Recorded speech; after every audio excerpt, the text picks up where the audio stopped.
Namaste, everyone. And I am so happy to be here today. The energy is amazing. You have a spectacular way of welcoming people. I felt it straight away. Thank you, Pradeep, for doing all the honors.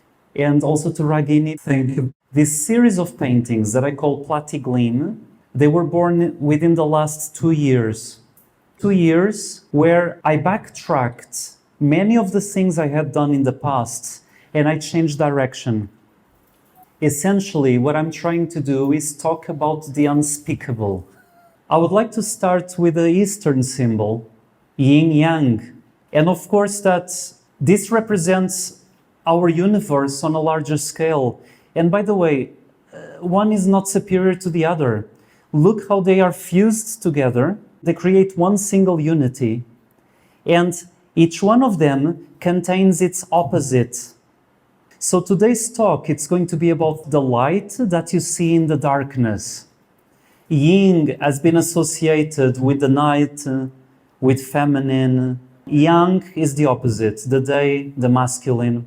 Sexisms aside, we are all both, as the symbol says and says very well. So we all contain the elements of our own opposite.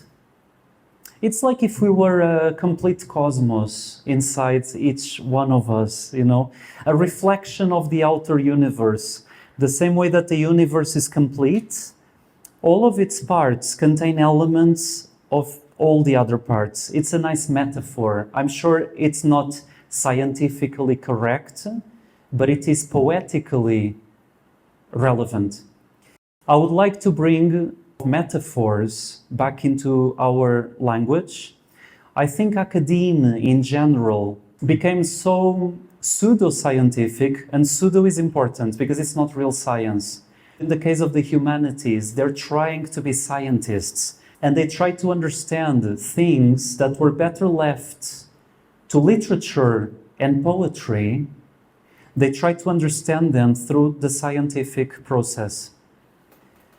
I am not in principle against that, but I am against this hegemony where you only have one way of looking at reality. No, science is the most powerful development of the 20th century by far. So the biggest revolutions in thought during the 20th century, they came from science. The arts were pushed to the corner. Yes, we had many revolutions in the arts, but it's because artists were so desperate, they didn't know what to do. They were always creating something new to try to be always relevant. It didn't work.